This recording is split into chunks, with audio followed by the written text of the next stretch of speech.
A German legal theorist and political theologian once said something that I really like. He said, "Today, everything is theology, with the exception of whatever the theologians are talking about." Hi everybody, I'm here to entertain you with stories and jokes here on the eve of society's collapse. And one joke I've always loved is this one from Freud, where a man borrows a kettle from another man, and when the kettle is returned, the owner is enraged to find a hole busted in the bottom of it. So his friend jumps to defend himself and says, "First, when I gave you back that kettle, it was undamaged. Second, I distinctly remember there was already a hole in it when I borrowed it. And third, I don't remember ever borrowing a kettle from you." Now, what I love about this joke is not only that it is the type of defensive structure that any child will give you when they're caught in the wrong, but moreover, what this kind of scattershot of multiple explanations for the same thing gives you is this sense that the explanations are not supposed to work at the level of truth, right? They're actually operating at the level of what we might call the level of bullshit, right? They're trying to ram through a particular perspective without care even for whether or not the explanation actually works, right?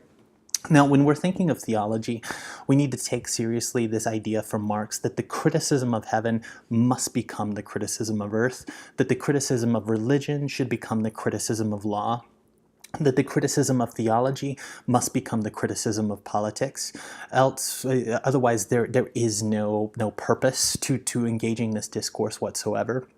And the way that I'm using theology in this talk is in a very specific sense. I want to describe theology as our ego's investment into certain things, our ego's investment into symbols, rituals, creeds, figures, right? It's language about our ego's investment into these things, which raises the question of what is the function of that ego investment into those objects.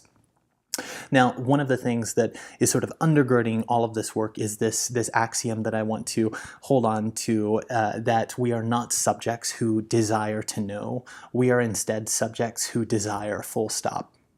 If anything, we desire to repeat patterns and justifications that do not work, right? So we are not subjects who desire to know. We are subjects who desire. Now, a lot of my research focuses around the time of the Protestant Reformation, and the 16th century is this fascinating time of superstition and lore.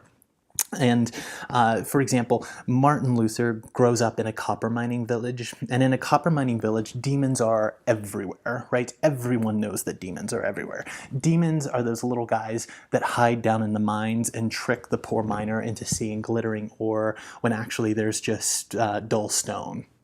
Or if you were to have a sexual dream in the night, as one does, your natural assumption would have been that you had had sex with a demon in the nighttime, right? Which is very stressful, right? Now, yeah, actually, even in his old age, Martin Luther would talk about his fear of looking out a window, because when he looked out windows, he was convinced that he would often see a demon bearing his backside at Martin Luther, right? And I want you to think about Satan's ass here for a moment, because I want you to think about what it means that a world-changing scholar, a brilliant character, could also have persistent hallucinations fixated on the backside of a demon, right? Okay, so very odd. But now when, not long after Martin Luther's death, there was a peasant's house, and this house caught fire and it burned to the ground.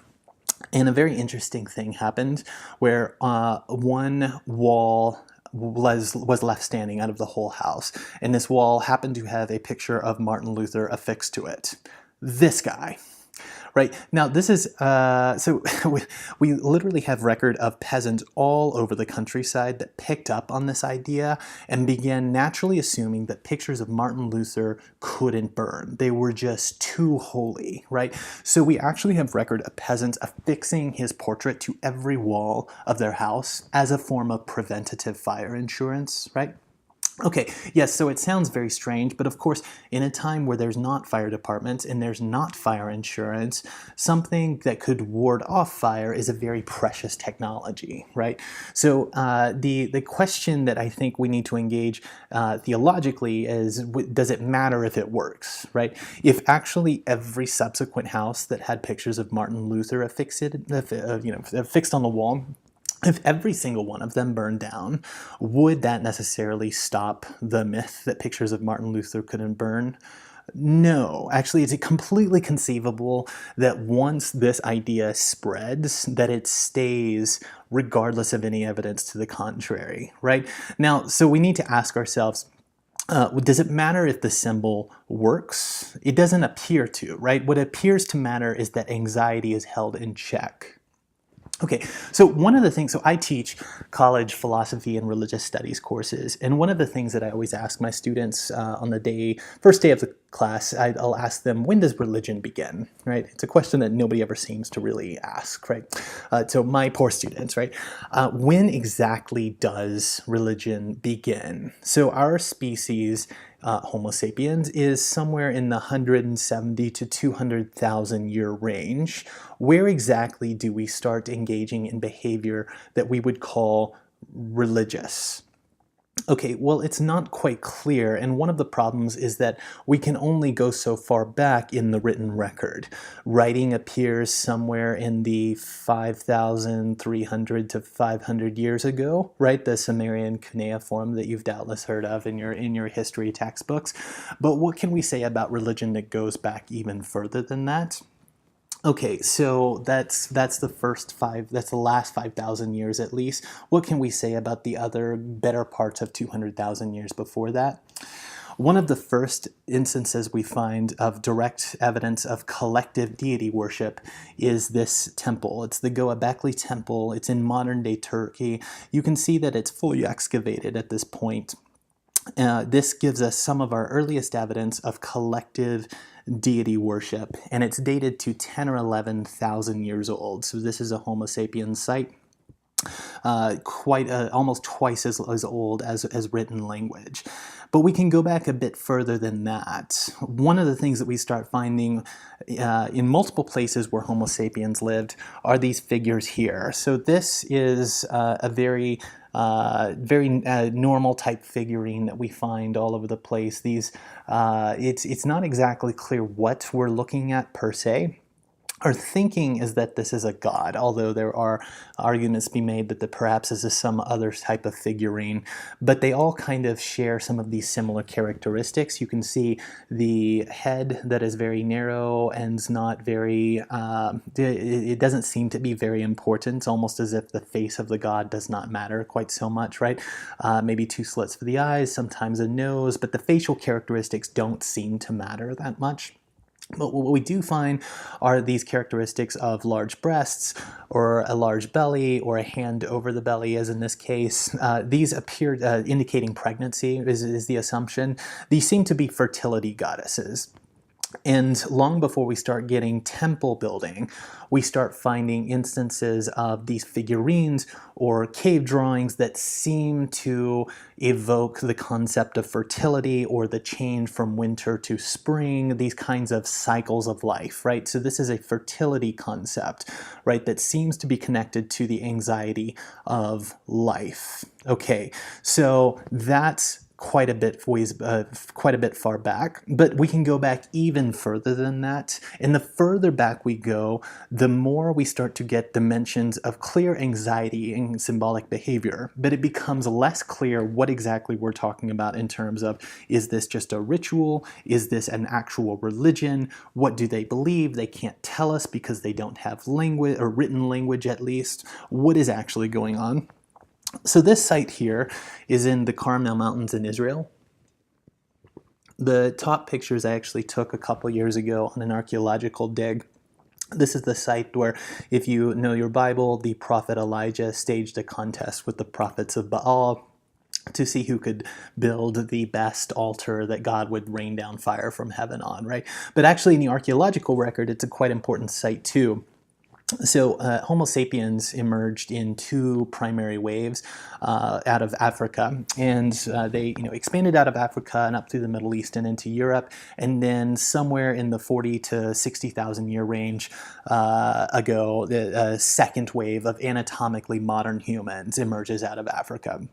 And here at this site in the Carmel Mountains, we find evidence that these two waves of Homo sapiens and Neanderthals also were all living in around the same period of time within about 100 or so meters of each other. So this is very interesting, the intersection of multiple species. And one of the things that makes this site very interesting is the type of burial rituals that we find. So here at the bottom of the screen, this is a Neanderthal burial. So one of the things that we find at this Carmel Mountain site is, for instance, in one case, we find two children buried head to head, and they are decorated with beads and daggers and various other items that they were buried alongside of, right? Whereas other members of this same tribe seem to be just kind of cast into the ground, right? We also find skulls decorated with a red ochre pigment, which is an interesting behavior. The red ochre pigment is something that we find all over the place across multiple species. So the red ochre is a type of oxidized clay. It's something you can find in the ground and create a pigment out of. Now, to paint a skull means that we weren't simply painting our flesh, right? We actually had to lay grandma out, let her dry out, and then deflesh her, and then paint her, and then bury her in a very sophisticated manner. This is something that animals, non-human animals, do not do, right? We understand that sometimes certain species of high cognitive function animals can express mourning behavior over loss of a member of their tribe, but they do not bury each other. They do not engage in sophisticated rituals with artistic components that they do not bury each other with their possessions, right? So this is a clear emotional behavior. Sometimes we also wonder if perhaps again, they can't tell us what they think because they don't have written language yet, but there is this question about whether or not burial with tools and other possessions indicates some sort of belief in a primitive afterlife, right? Like if you think back to what you know about Egyptian pharaohs, for example, always being buried alongside their riches and their poor servants on the assumption that they will need them again, right? Okay, so that might be what's happening, right? We can't quite know, but we do see a type of ritual here, right? And so one of the things that I want to tell my students then is that we have to think of, like, the further back we go, the less it becomes, what do I believe? Like, what is this God? Like, what is my concept of God? But we do start seeing very clear evidence of symbolic ritual behavior that seems to be connected to the anxiety of life, the fertility goddess, and the anxiety of death in the death ritual. Right, we actually find multiple different versions of these death rituals all over the place in the Middle East and in Southern Europe. For example, we find Cro-Magnon mass graves in the Czech Republic dated to 25,000 years. Neanderthal sites dated to 56,000 years. Homo erectus burials in northern Spain at 350 years ago. 350,000 years ago, that is, right? Now we're talking about burial behavior that goes back quite a bit further than Homo sapiens 200,000 years, right? There's even this species 900,000 years, where at the bottom of a cave they would arrange the skulls of their deceased in a semicircle and again paint each one with this red ochre pigment, right? This is significantly older than Homo sapiens, right? So one of the things I always submit to my students then is that when people go along with this whole secularization thesis, right, this whole idea that religion is on its last leg, it's about to be eliminated in another generation or two, nobody will believe any of this stuff anymore.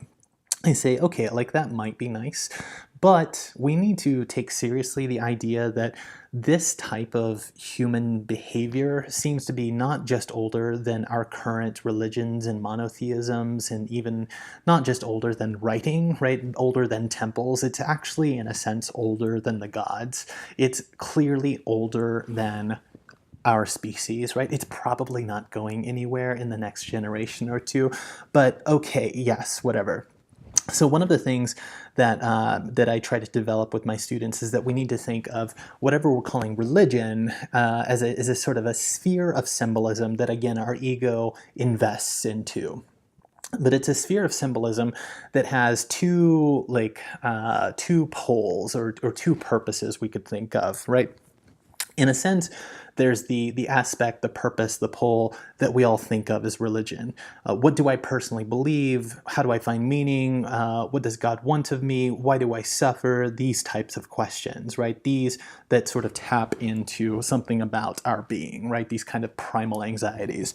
But there is this whole second level that's clearly going on in old ritual behavior that is still with us today, that is tribal in nature, right? So, and I want to argue that actually the tribal element is quite a bit more important than the personal meaning. We tend to think of religion as what do I personally believe, but actually religion has always been about how do we keep the tribe together? What does our God want of us? How do I live among the other? Who are we as a people group? Right, so if I am to critique something that you believe, I can, and if you if that feels uncomfortable to you, my assumption is going to be that I have hit upon something that is either personally meaningful to you or something instead which might not be personally meaningful to you, but which is very meaningful to your tribe, right? So you would have the sense that if I lose this belief, then the people I associate with fall apart, right? This is very important for the cohesion of this community. Now, Paul Tillich, 20th century theologian, speaks to some similar dynamics with regard to symbolism and ritual and anxiety. He described it as we need to think of anxieties working different in different ages, right? The ancient period had this ontic anxiety. Am I going to live or die today? Right, we don't have that question very much anymore, right? What we have instead is this spiritual anxiety. Do I have meaning? Is life ultimately meaningless? These types of things. And Tillich makes this claim that actually we can think of symbols and rituals as tapping into these primal anxieties that we all carry with us. But the interesting thing about a symbol is that it can tap into multiple anxieties in the room at the same time and channel those anxieties into some sort of group cohesion, right? So when we all come and gather and take the Eucharist, for example, it means one thing to the student who is anxious. It means quite another to the person whose partner has just had an affair, or to the single parent who has just been evicted from her apartment, right? These different kinds of anxieties can all get channeled together into this one focal point that seems to work at both individual and communal levels at the same time, right? Okay, so I want to say similarly, psychoanalysis also has a rule of two. If religion works at these personal and tribal aspects, then psychoanalysis we can also think of having two ultimate trajectories. So all of these signifiers that were handed to us have an underside, and the underside of a signifier's power contains this ever-present, if only latent, power to construct the most unforgivable narratives about ourselves. And so in our 20s or 30s, we began to enter psychotherapy to try to suss out what happened to us in our earlier years to make us the way that we are. We imagine we begin the process for any number of reasons, but actually, in a sense, they're all derivative of two and ultimately only two reasons we seek help. First, we feel separated by the world. We feel separated by this fundamental constitutive lack in ourselves, this sense that there is something missing, and I will never be whole and complete. I will never be loved or as powerful or as accepted or as fully known as I wish I could be. Right? Okay, yes, horrible. And then secondly, there's this sense of we are alienated by the signifiers that are handed to us by the world. We begin to suspect that we will never escape our past, right? Or the best and the worst experiences and all the names we've ever been given will always be with us, lurking in the background. And it is profoundly disturbing to realize that we are, in a sense, the sum total of all these things that have been handed to us without our permission. This latter, this alienation into the signifier, begins the moment we learn as infants that there are rules of the house that we are powerless to protest. And over time, these become self-imposed injunctions that evolve into an elaborate lattice work that tells us who we are, right? And it becomes something like the old Stalinist motto, right? You know, like this old idea that in the Stalinist period, if the party brought you up on charges of sedition and you blaspheme the Holy Spirit of the party by saying, no, you guys got it wrong, I'm actually innocent. The idea was, this is blasphemy, so the more you profess your innocence, the more you deserve to be shot. And similarly, the more we submit to this alienation of signifiers, right, the more we submit to the signifiers handed to us by our parents, siblings, friends, teachers, professors, books, priests, political leaders, political economies, bosses, the more we submit to the signifiers handed to us by our demons and our gods, the more we are under their judgment. Yes, okay, horrible. Yes, there's another way of thinking of this that I like, that the psychoanalyst Jacques Lacan, very influential in my work, talks about the way that we have this desire for a big other figure. And one of the ways that he describes that is that something very interesting happens at our earliest moment of cognitive awareness of ourselves.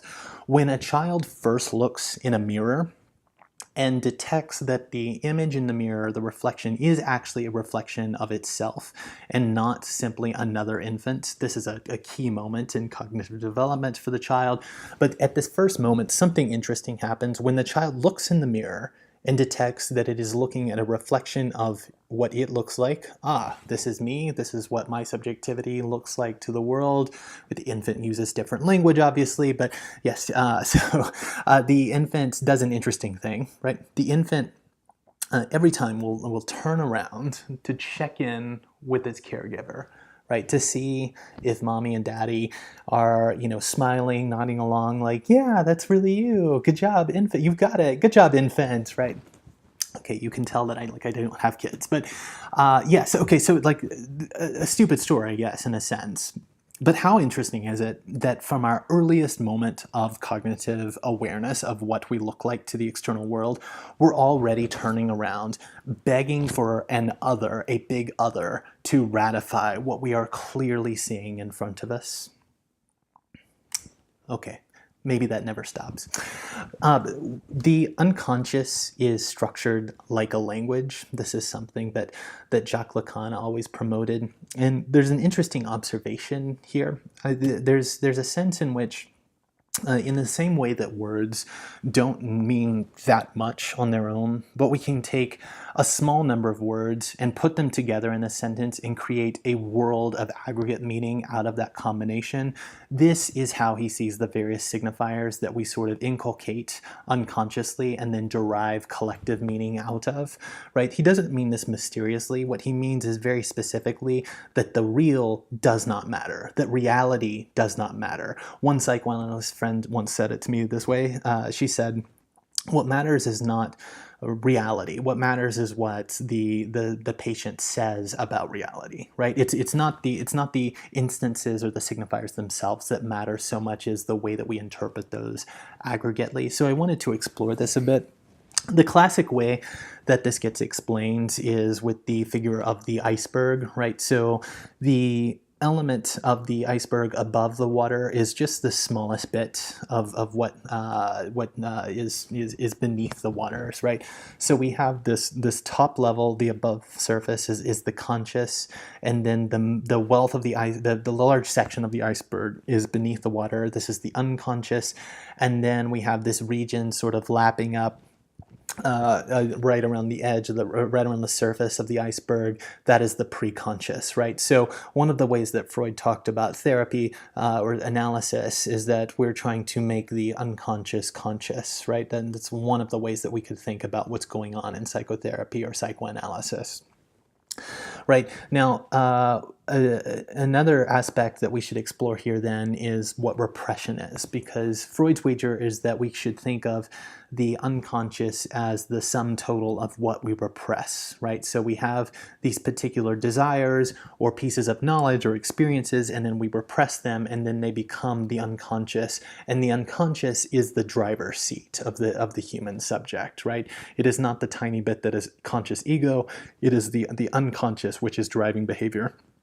So he explained it with, he explained what repression was with this story of his infant grandson.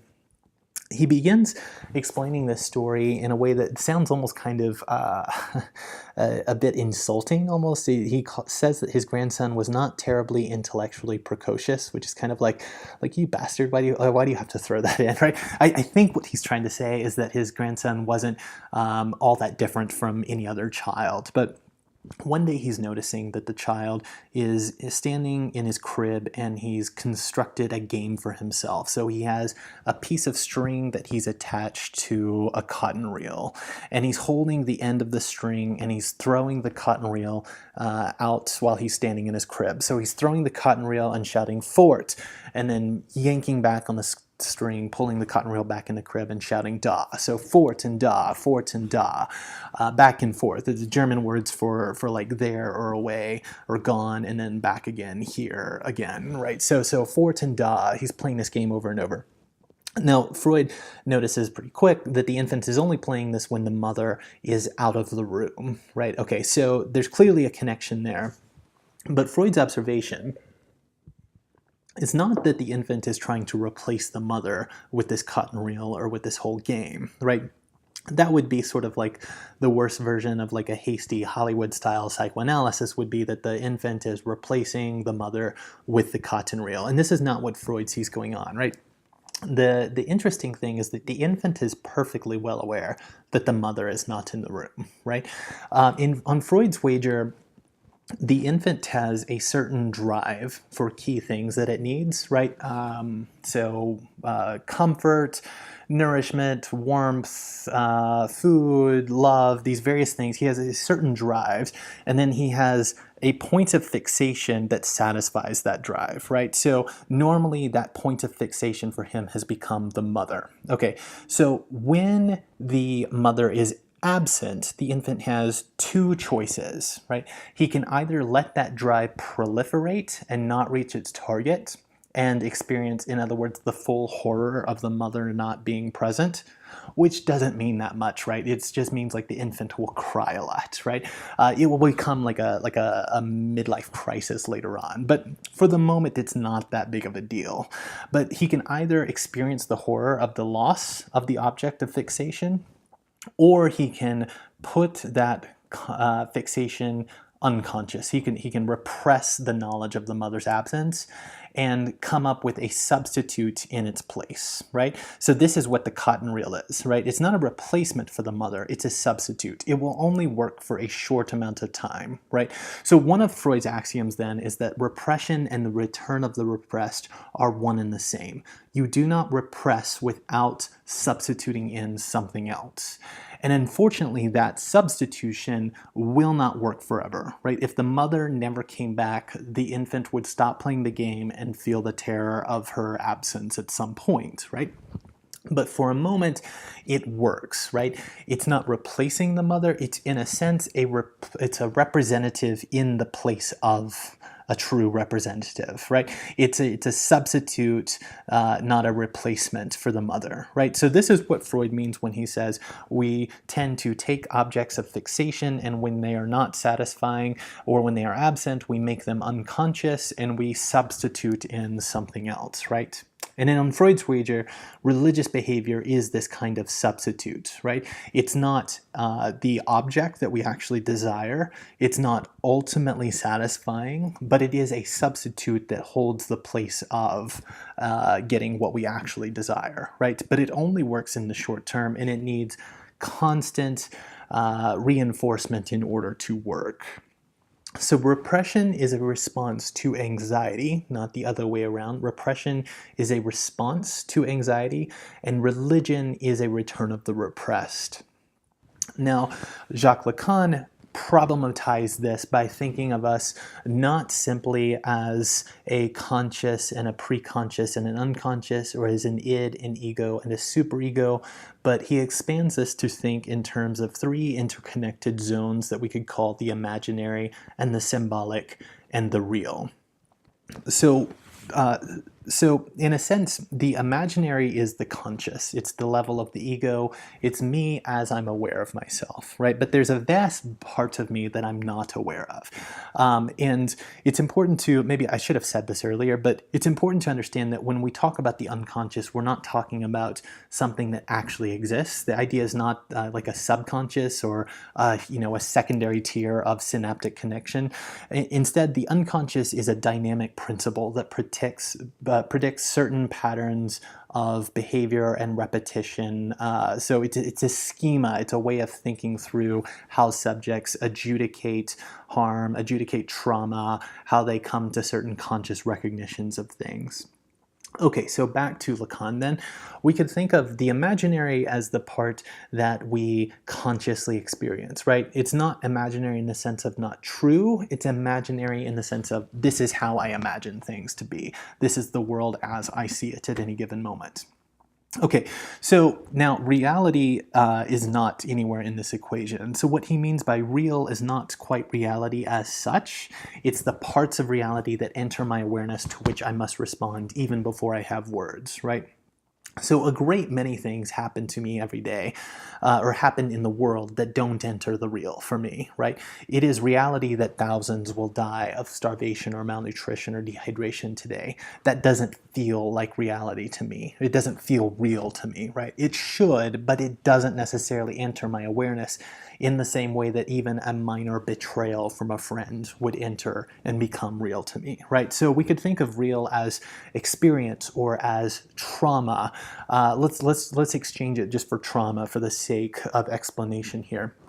We could say that when something traumatic happens, that becomes the real. But when something traumatic happens, we don't simply interpret it automatically, coherently, correctly at the level of the imaginary. Instead, trauma is, in a sense, filtered through a wealth of signification and experience and background data that derive meaning, right? So in other words, there's never a direct connection between the real and the imaginary, right? Every explanation must first be filtered through the symbolic, right? So we could think of an example where, let's say that I am betrayed in some sense, and I grew up in a very supportive world, supportive family, supportive friends. I eventually take these various signifiers that are sort of working unconsciously at the level of the symbolic, and I reach an interpretation at the level of the imaginary that makes sense of this thing that happened to me. But something interesting happens often enough where someone might come along and say, yeah, that's awful that happens, but have you thought about how that might actually be all of your fault? Right? And like that kind of accusation, that kind of new signifier can enter into the matrix and adjust how I reinterpret that same event, right? So the event happens in the past, but the change in the symbolic structure, the sight of the big other, could trigger a new way of thinking about the same event, right? The event has already happened. Nothing changed about the event, but my interpretation of that event at the level of the imaginary could be radically different because I allow in a voice that, for lack of better words, I allow in a voice that doesn't deserve to speak, right? So this is what psychoanalysis is interested in, is not the reality as such, not even just the real that enters our reality, and it's certainly not interested in the imaginary way that we frame what we think of as reality. What psychoanalysis is interested in is investigating the way that the unconscious is structured like a language, the way that these various signifiers become inculcated within us, and we derive meaning through them, and the meaning is very often quite a bit disjointed from reality as such. Okay, so one of the ways that I like thinking about this, especially in the sense of thinking of the real as trauma, is with the Bible story of Job. So if you don't know the story, it begins as this kind of bet that God has with Satan. And the Satan here is not quite like what we would think of as like the devil today. He works almost as more of like a prosecutor in a sense. So the devil comes into God's abode and says, he's been scouring the earth, and God sets up a bet. Have you considered my servant Job? I bet he won't betray me no matter what. And so the devil says, you're on. Job never finds out about this bet, by the way.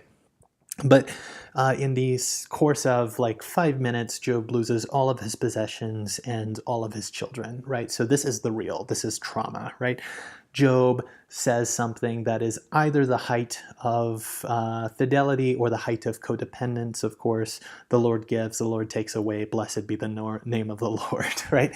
And again, Job is tested, this time with sores on his body, and again, he stays faithful. The Lord gives, the Lord takes away, blessed be the name of the Lord. As if there's nothing that can cause him to lose faith, to lose this imaginary conception of God that he has that's keeping his world together.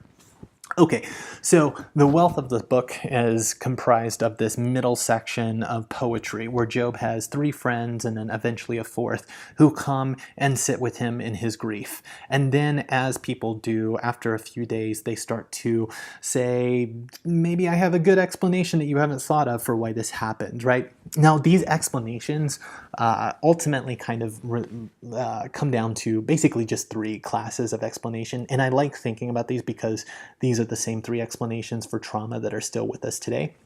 But basically his friends say, okay, first off, you have clearly done something wrong, right? This is clearly your fault and you're being punished for it. So you need to figure out what that wrong thing was and repent.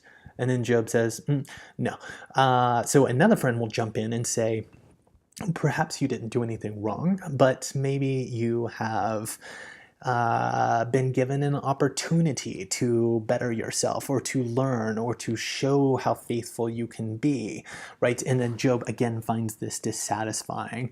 And so a third friend will jump in with an explanation that if you had like a parent as a child who told you should eat your vegetables because other kids would be, would you kill to be in your place, right? You literally get this structure in the book of Job where someone will say, hey, Job, like, it's very sad that you lost all your possessions and your family, but actually the poor starving orphans in the neighboring tribe would give anything to trade places with you, right? Okay, so we have these 3 basic explanations. One is you have done something wrong, you are being judged, you deserve this. Second is, okay, maybe you didn't do anything wrong, but this is a good opportunity to learn something, to better yourself, right?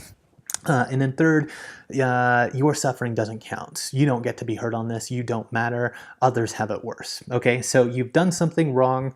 Maybe you didn't do something wrong, but you can better yourself. Third, there's no suffering whatsoever, right? There was no hole in the kettle.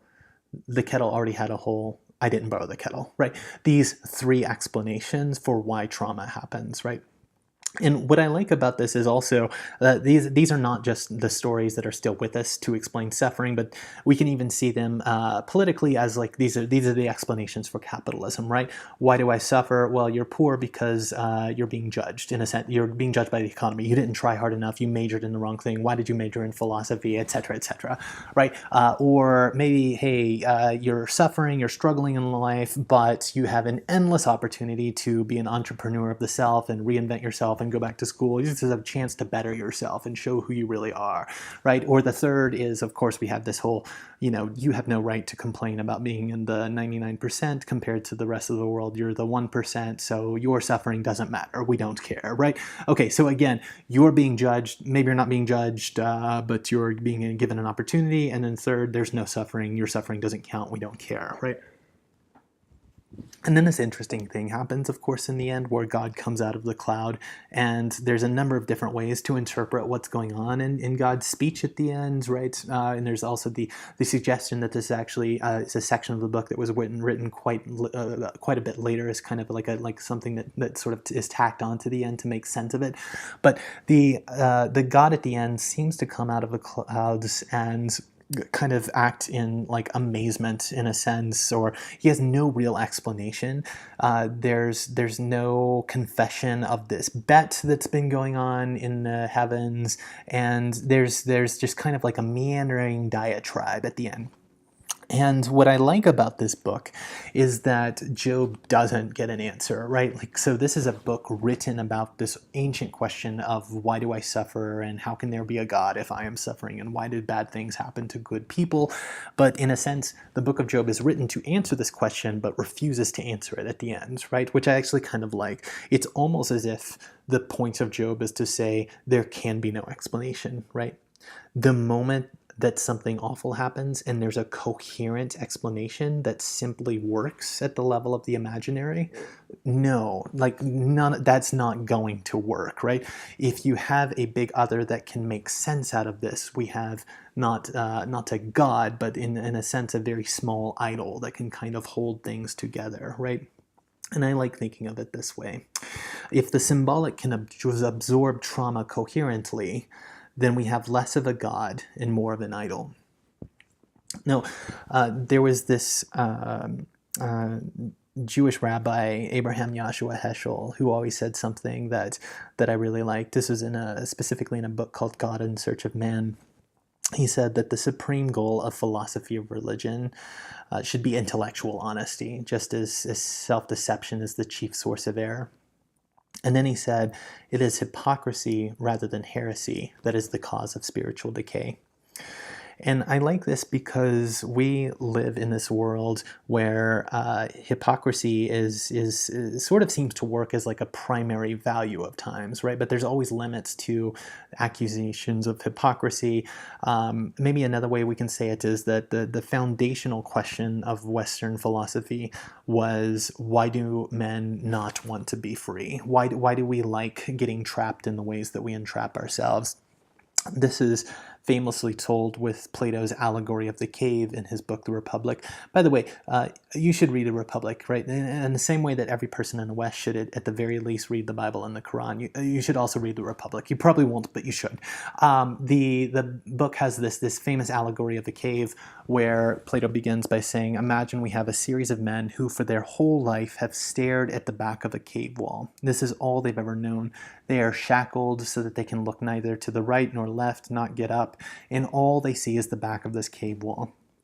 And then Plato says, so imagine behind them is a barrier, and then behind that is a fire, right? So we have the men staring at the cave wall, behind them is a barrier, and behind that barrier is a fire, and then people come down from the surface and, kind of sit behind the wall and cast shadows on the back wall of the cave, right? Not letting the men know that they're there, right? Kind of like a very kind of twisted Vacation Bible School puppet show, right? So Plato says, you can imagine that the men in the world of shadows who have never known anything else, who don't know what the real world looks like, they would actually be thrilled to see new shapes. They would even give prizes or accolades to whichever man is the best at identifying shapes on the wall, right? So this is Plato's like elitism, yes, but sort of his idea that people get really excited about giving accolades and rewards to like the smartest dumb person in the room, right? Or the person who has great technical expertise but is not a thinker whatsoever, right? So we idolize those figures in our world today, right?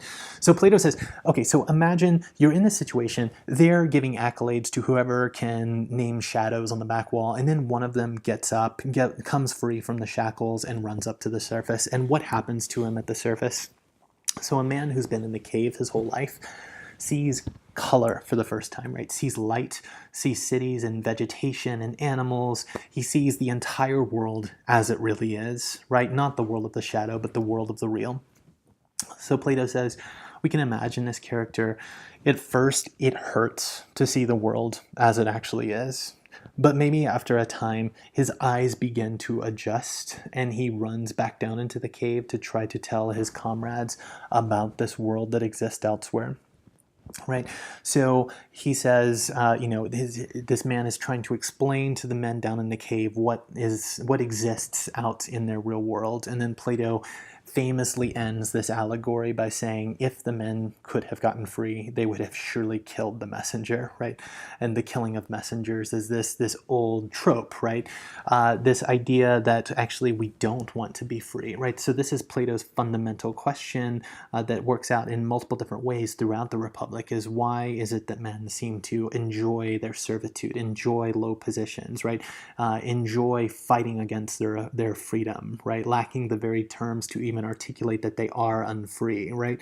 Deleuze and Guattari, two other philosophers more recently, said this, that yes, the fundamental problem of political philosophy is still precisely why do men desire their servitude as stubbornly as though it were their salvation? Why is it that we resist rethinking? Why is it that we find the idea that things could go better so very threatening that we must, in effect, kill the messenger? Right. Okay, so I wanted to share one more story, a story that you know too well, but I want to read it as a type of tragedy. I want to read a story that I think we can think of as a big other preventing knowledge, and that big other must not be trusted. So in the story, there was a garden, and in that garden there was a couple, and that couple was subservient to a god, and that god told them that they may eat of any tree in the garden except this one, and this one tree is called the tree of the knowledge of good and evil, which I think is an interesting name for a tree, the tree of the knowledge of good and evil, right? Okay, so a serpent comes to the woman and says, is it true that your God said you must not eat of this tree? Tests her, and then she replies something that is both false and the most human thing imaginable in a sense. She replies, yes, our God said we must not eat of this tree or even touch it, which it was a brilliantly human thing for it to happen in this myth, right?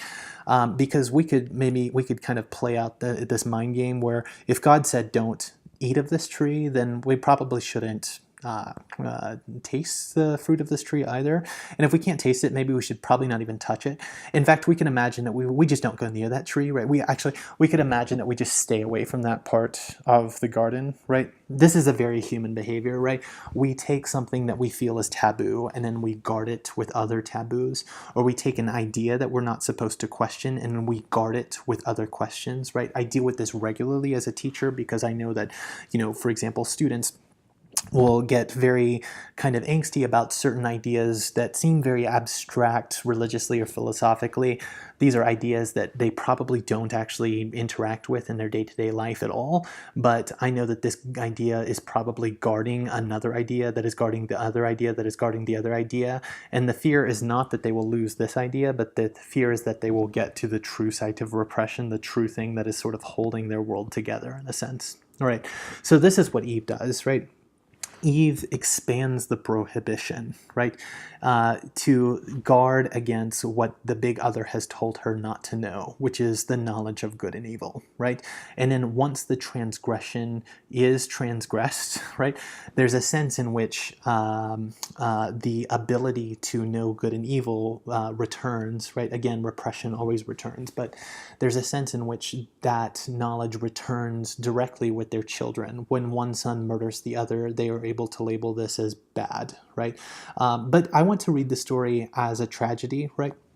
Not as a tragedy in the normal, like, kind of boring sense of like a couple that transgresses the law that their God gives them and falls into sin, etc., etc. I want to read this as a story about a God who begs them not to think, who begs them not to know, right? The God that says you must guard against knowing too much, right? This is precisely the type of big other that we must rebel against in order to have a critical thought about the world, in order to turn the criticism of heaven into the criticism of earth, in order to turn the criticism of religion into the criticism of law, the criticism of theology into the criticism of politics.